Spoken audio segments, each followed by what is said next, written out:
Hello friends, welcome to the English by CAS. Today we will learn Unit 4.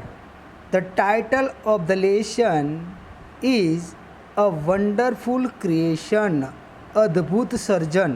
Wonderful creation means અદ્ભુત સર્જન.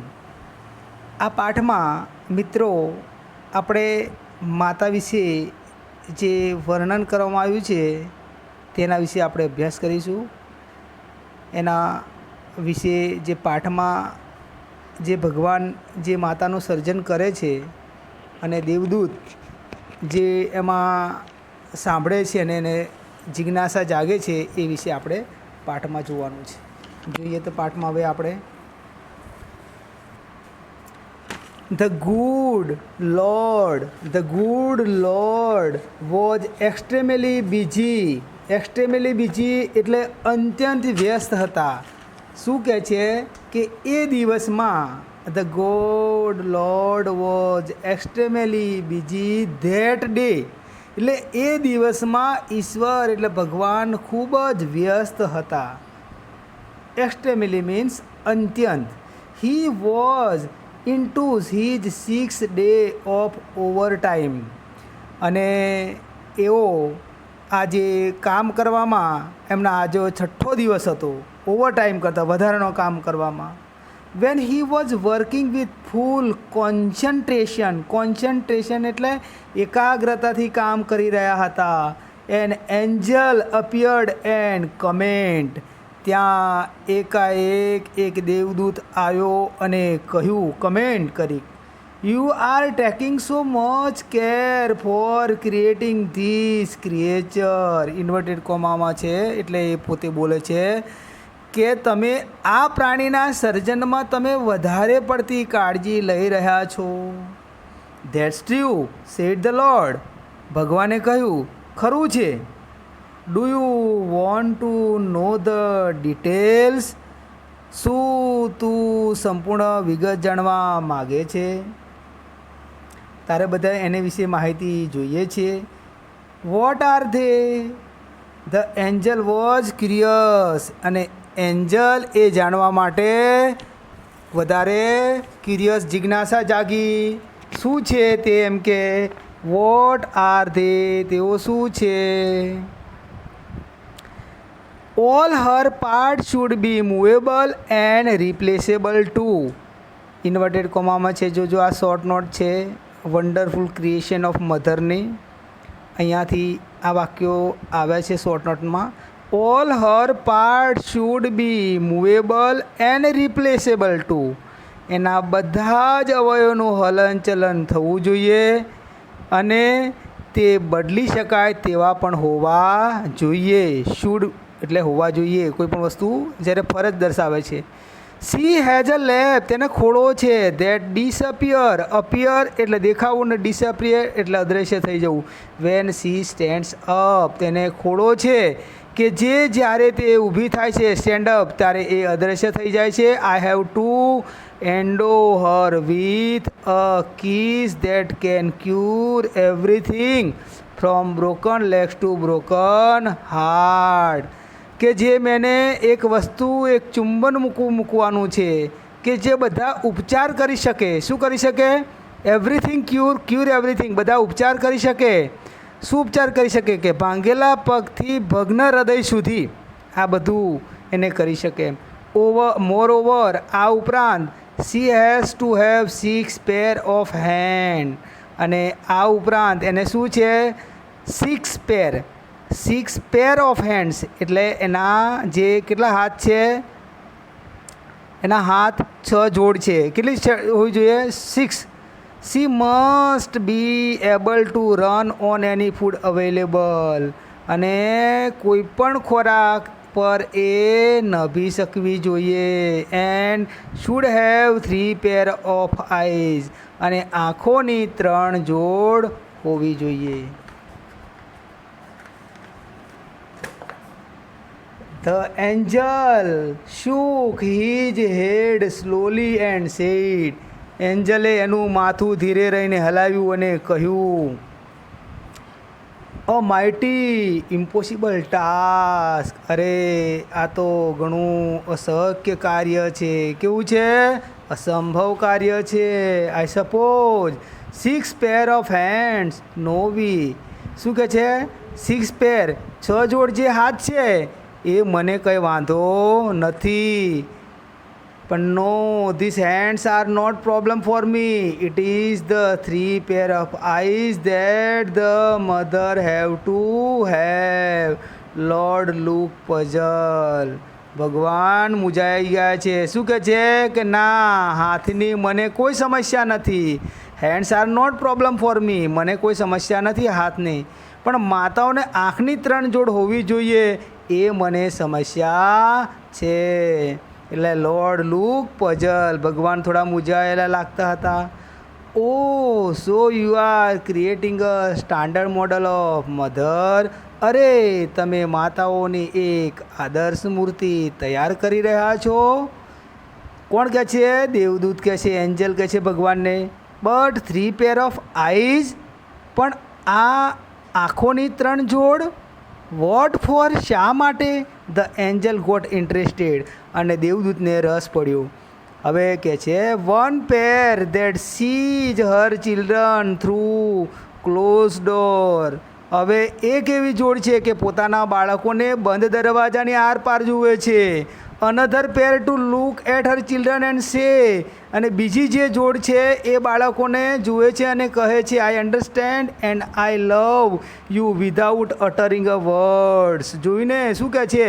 બોલ્યા વગર. બીજી જોડ છે શબ્દ બોલ્યા સિવાય બાળકોને જોઈને કહે છે કે હું તમને સમજું છું અને તમને પ્રેમ કરું છું.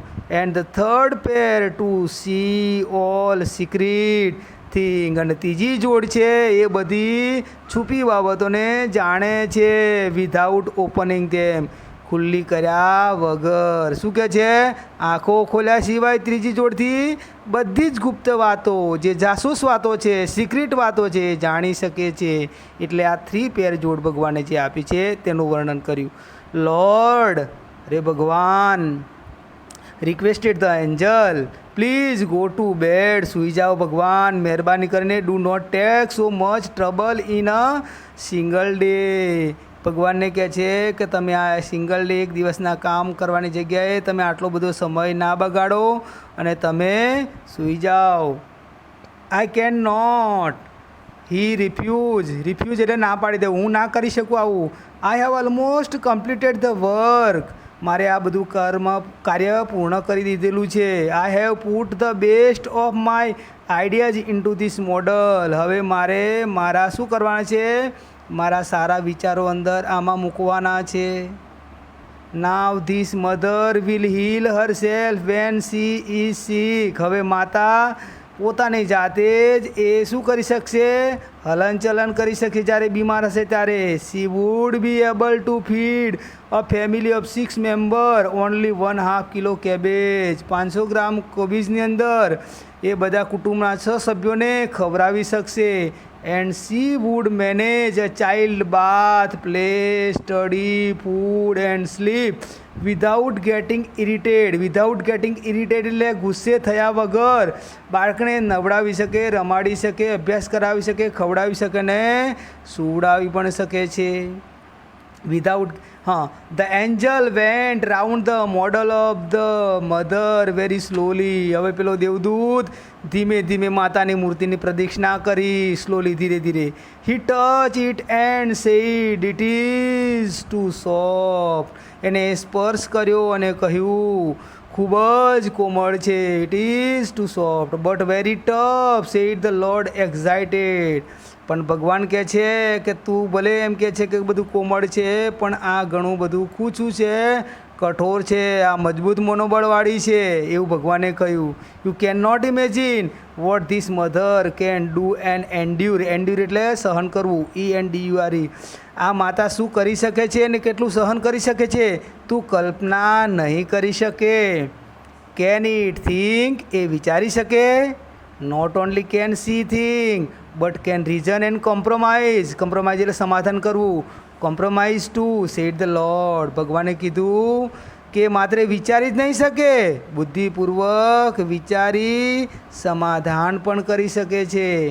ધ એન્જલ વોઝ ઇમ્પ્રેસ, અને એ પેલો જે દેવદૂત એન્જલ પ્રભાવિત થઈ ગયો. He went closer to the model, એકદમ નજીક ગયો મોડલની નજીક.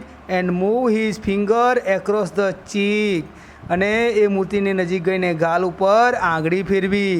ઓ લોર્ડ, અરે ભગવાન, હર આઈઝ આર લીકિંગ, અરે ભગવાન એની આંખો ચૂવે છે, મીન્સ કે એમાં પ્રવાહી નીકળે છે. How did this happen, it must be tear, આવું કેવી રીતે બન્યું? એ આંસુ હોવા જોઈએ. I have not put it there, મેં એને અંદર મૂક્યા નથી. ઇટ ઇઝ અ મિરેકલ, તે ચમત્કાર છે. ધ લોર્ડ એક્સક્લેમ, ભગવાન આશ્ચર્યથી કહ્યું. But what is tear for my lord, પણ ભગવાન આંસુ શા માટે? It is something unique, unique એટલે કંઈક વિશિષ્ટ. આ એક કંઈક વિશિષ્ટ છે. Maybe it is for pain, joy, pride, disappointment, loneliness. The lord explain, ભગવાન કહે છે કે એ જે છે સંભવ છે કે વેદના હોય, હર્ષ હોય, ગર્વ હોય, નિરાશ હોય કે એકલતા માટે હોઈ શકે આંસુ, એમ કહેવા માગે છે. ધ લોર્ડ એક્સપ્લેન, ભગવાને એને સ્પષ્ટતા કરી. એક્સપ્લેન કરવું એટલે સમજાવવું, સ્પષ્ટતા કરવી. વોટ અ વન્ડરફુલ ક્રિએશન, કેવું અદ્ભુત સર્જન છે. તો મિત્રો એમાં થોડા ગ્લોસરી વર્ડ્સ પણ આપેલા છે તમને, એ ગ્લોસરી વર્ડ્સ પણ તમારે જોવાના છે, ખાસ ઇમ્પોર્ટન્ટ છે. કોન્સન્ટ્રેશન, એકાગ્રતા. એન્જલ એટલે દેવદૂત. લેપ એટલે ખોડો. અટરિંગ એટલે સ્પીકિંગ, બોલીને. ટફ એટલે હાર્ડ. હીલ એટલે રૂઝાઈ જવું, પ્યોર કાળજી લેવી. એન્ડ્યુરના 3 શબ્દો છે, વેરી ઇમ્પોર્ટન્ટ છે. આ સિમિલર વર્ડમાં પૂછાય તમને. એન્ડ્યુર એટલે બિયર, અને ટોલરેટ, ટોલરેટ એટલે પણ સહન કરવું, બિયર એટલે પણ સહન કરવું. કોમ્પ્રોમાઇઝ કરવું એટલે એડજસ્ટ કરવું, સમાધાન કરવું. જીનિયસ એટલે હાઈલી ટેલેન્ટ, ખૂબ જ બુદ્ધિશાળી. લીકેજ કહું એટલે ચૂવું, પ્રવાહી નીકળવું. મે બી, પરહેપ્સ કદાચ. એક્સ્ટ્રેમેલી વેરી મચ, ઘણું બધું, અત્યંત. રિપ્લેસેબલ એટલે બદલી શકાય એવું, to be use in place of. Puzzle એટલે ગૂંચવાડો. માઇટી એટલે પાવરફુલ, શક્તિશાળી. Standard a level of quality, એની સારી ક્વોલિટીનું, ગુણવત્તાવાળું. મોરઓવર એટલે વધારે પડતું, એડિશનલી. રિફ્યુઝ એટલે રિજેક્ટ કરવું. ડિનાય, DENY, ડિનાય એટલે ના પાડવું. રિજેક્ટ એટલે પણ ના પાડવું, ને રિફ્યુઝ એટલે પણ ના પાડવું. Very important. ઇરિટેડ, એનોય, ગુસ્સો આવવો, કંટાળવું. વિધાઉટ ઇરિટેટિંગ, મમ્મી ગુસ્સે થયા વગર બાળકનું બધું સંભારણ કરી શકે છે, બાથ, પ્લે, સ્ટડી, ફૂડ, સ્લીપ વગેરે એવી રીતના. રીઝન કરવું એટલે વર્બ છે અહીંયા, વિચારવું એવું થાય. અને બીજું રીઝન છે, નાઉન છે એટલે કારણ બતાવે છે. મિરેકલ એટલે ચમત્કાર. Wonder, what miracle, tear is miracle, ચમત્કારિક છે. યુનિક છે, વિશિષ્ટ, વેરી સ્પેશિયલ. ક્રિએશન એટલે સર્જન, ઇનોવેશન, સર્જન. એક્સપ્લેન એટલે સમજાવવું, ક્લેરિફાય કરવું. ઓવર ટાઈમ એટલે વધારાનો સમય, એક્સ્ટ્રા. કમેન્ટ કરવી એટલે રિમાર્ક કરવું, નોંધવું. ડિટેલ એટલે પર્ટિક્યુલર, ખાસ, ચોક્કસ. સિક્રેટ એટલે રહસ્ય. શીક, SICK, શીક એટલે ઇલ, ILL એટલે બીમાર, અને શીક એટલે પણ બીમાર. અને પ્રાઇડ એટલે સેલ્ફ રિસ્પેક્ટ, ગર્વ. તો મિત્રો આ ગ્લોસરી તમે તમારી નોટમાં લખી નાખજો, તૈયાર કરી નાખજો, અને વેરી ઇમ્પોર્ટન્ટ પાર્ટ છે. Thank you.